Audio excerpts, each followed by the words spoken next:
Thank you for joining me and my wife Hu Pinghua at our farewell reception online.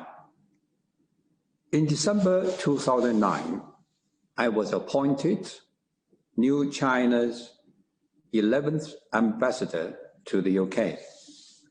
In February 2010, I arrived in London to take up my post. Now I've been working and living in the UK for 11 years. This is the longest and the last tour of my diplomatic career of 47 years. It has been an honor to be the longest-serving Chinese ambassador, both in the history of China-UK relations and of all Chinese ambassadors of all time. I will cherish the memory deeply for the rest of my life. These 11 years have seen tremendous changes in both China and the world. As President Xi Jinping said, the world is experiencing profound changes unseen in the century. In these 11 years, I've witnessed historic leaps in China's development, a new era for socialism with Chinese characteristics, historic changes in the relations between China and the rest of the world, and up and downs and twisted turns in China-UK relations. Here in the UK, I witnessed the 4 general elections and 2 referendums. I've observed the entire process of the UK leaving the EU and embarking on the journey of building a global Britain. And I have the honor of working with, among others, 4 British Prime Ministers and 6 Foreign Secretaries.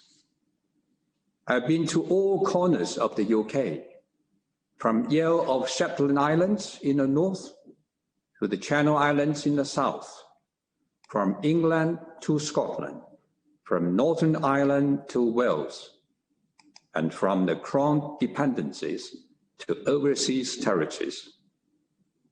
I have worked with the people from all walks of life in this country to advance China-UK cooperation across the board. Together, I have made over 700 speeches, contributed more than 170 articles to mainstream newspapers, and had over 170 interviews with the mainstream media. As President Xi Jinping said, if you never forget where you started, you can accomplish your mission. At an interview with a British magazine Diplomat 11 years ago upon arrival, I used the acronym IDEA, IDEA, to describe my missions as the Chinese ambassador to the UK. I is for interest. I will work to expand the common interest of China and the UK. D is for dialogue.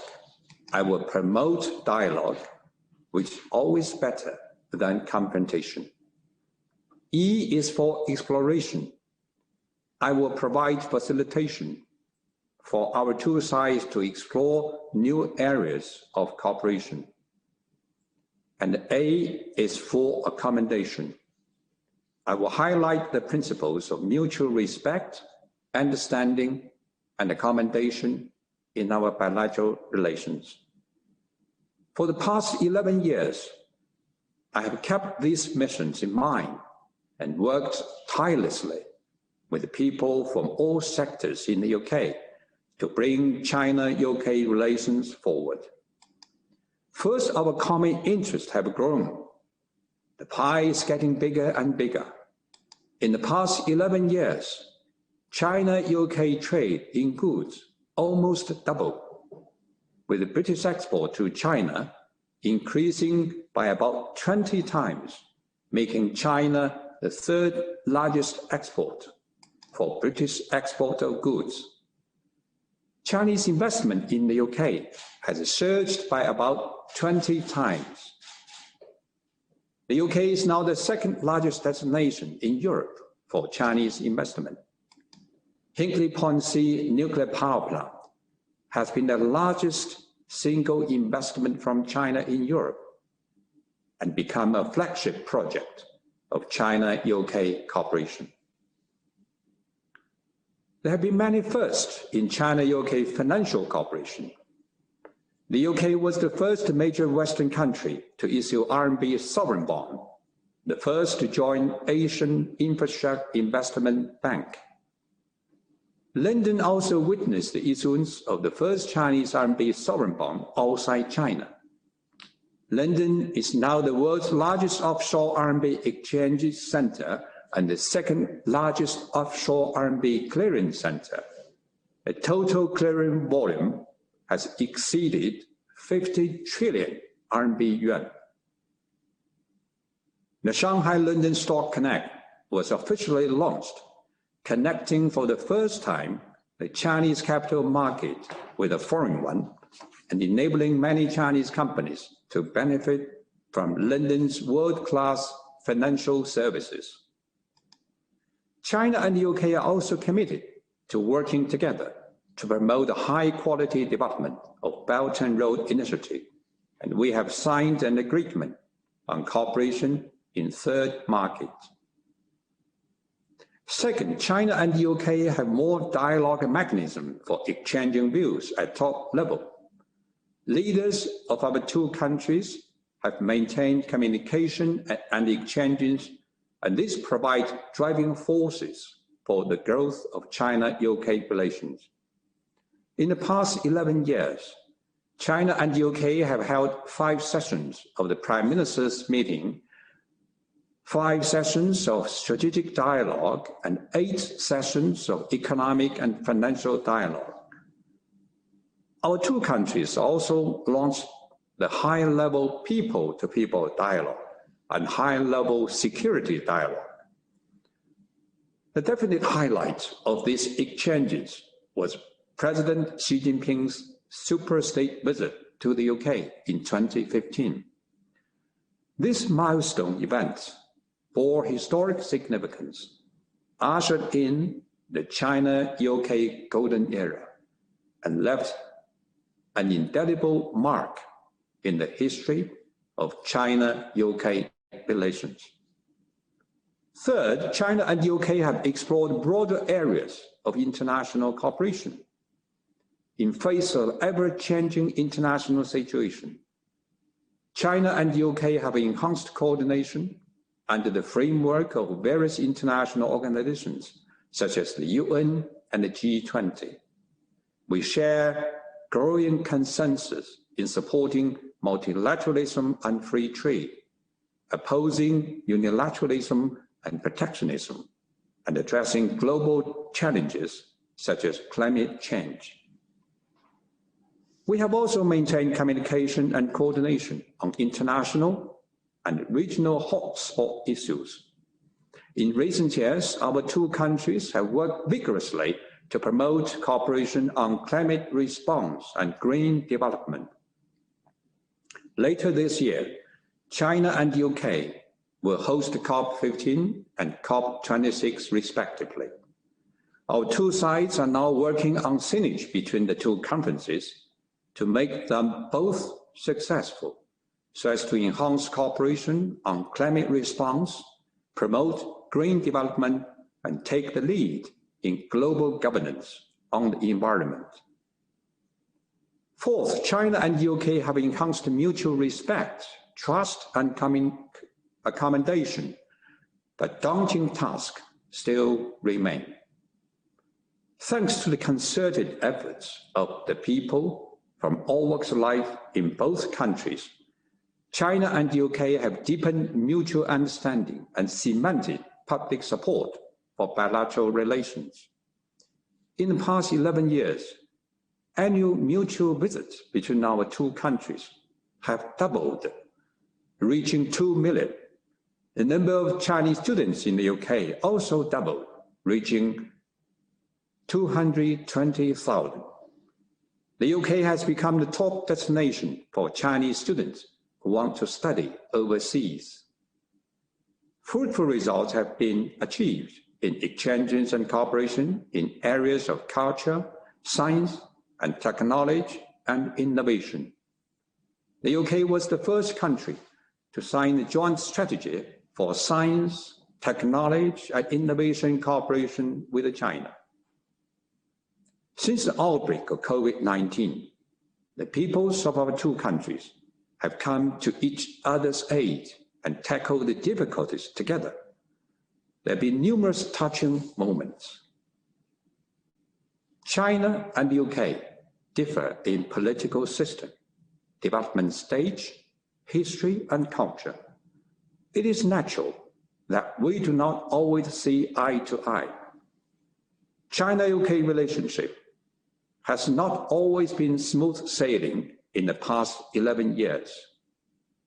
But the history of China-UK relations tells us that when the principles of mutual respect and equality are followed, when international law and basic norms governing state-to-state relations are observed, the China-UK relationship will transcend differences and move forward along the right track. At the moment, the worst pandemic in 100 years is ravaging the world, precipitating the profound changes unseen in a century, and bring deep adjustments to the international landscape. The world is facing an important choice between cooperation and confrontation, between dialogue and division, between openness and closedness. Against such backdrop, China and the UK, as major countries of global influence, show the important mission of safeguarding world peace and development. I sincerely hope that China and the UK will see the big picture, follow the megatrend, and work with each other in the same direction. A sound and stable China-UK relationship will benefit the people of both countries and beyond. Ladies and gentlemen, dear friends, as I'm about to leave the UK, I've received warm letters from many British friends. I thank you for your recognition of my work in promoting China-UK exchanges and cooperation. I also appreciate your best wishes to me, Pinghua, and my family. I'm deeply touched. Many beautiful moments keep coming back. They remind me of the work I've done for better China-UK relations and the friends I've made and worked together towards this goal. They will be my sweetest and most deeply cherished memories. I would like to express my most sincere thanks to all the friends who have cared for and supported China's development and China-UK friendship, and who have provided support and assistance to me in my work in the past 11 years. My thanks also go to my colleagues in the embassy. Over the past 11 years, I worked with the 6 deputy heads of mission and hundreds of diplomats and staff. They represent the best of the Chinese diplomatic team. Each one of them is remarkable. I would not have achieved anything without their dedication and efficiency. Last but not least, I would like to say a big thank you to my wife, Hu Pinghua. Her understanding and support are my source of strength. If I've achieved anything, she would be the secret to the success. Now I would like to invite her to make a few remarks. Time flies. We have been in the UK for 11 years. This is longer than I had ever lived anywhere else. The memories of our time in the UK will surely be cherished for the rest of my life. I'm certainly happy that we are going back home, but I also feel sad to leave this country and the friends I have come to know so well. I would like to say thank you to friends from all walks of life who have supported my husband in his work over the past decade and more. I hope you will continue supporting China-UK relations and bring this important relationship forward. I look forward to an enjoyable retirement. I hope my husband will be able to slow down just a bit and relax. People say a lifetime has 3 stages, each comprising 30 years. The first 30 years, starting from one's birth, are for learning and for growth. They are the bronze 30s. The second 30s, from 30 to 60, are for hard work. They are the silver 30s. The third 30 years, from 60 to 90, of course, many people live longer than that, are the golden 30s. My husband and I are both very much looking forward to our golden 30s. We will be leaving the UK soon. I will miss you all, my dear friends in the UK. I will cherish our friendship forever. Thank you. Thank you, Pinghua. Ladies and gentlemen, Shakespeare said, "Welcome ever smiles, and farewell goes out sighing." I'm reluctant to say farewell, but at the same time, I'm pleased that I have accomplished my mission, served my country, and worked for China-UK relations with all my heart from the beginning to the end. It is my sincere hope that China-UK friendship will last forever. China-UK cooperation will become deeper and wider, and China-UK relations will go steady and go far. In 17 days, we'll celebrate the Chinese New Year and ring in the Year of the Ox. I wish everyone online today a happy, healthy, and prosperous Year of the Ox. Thank you.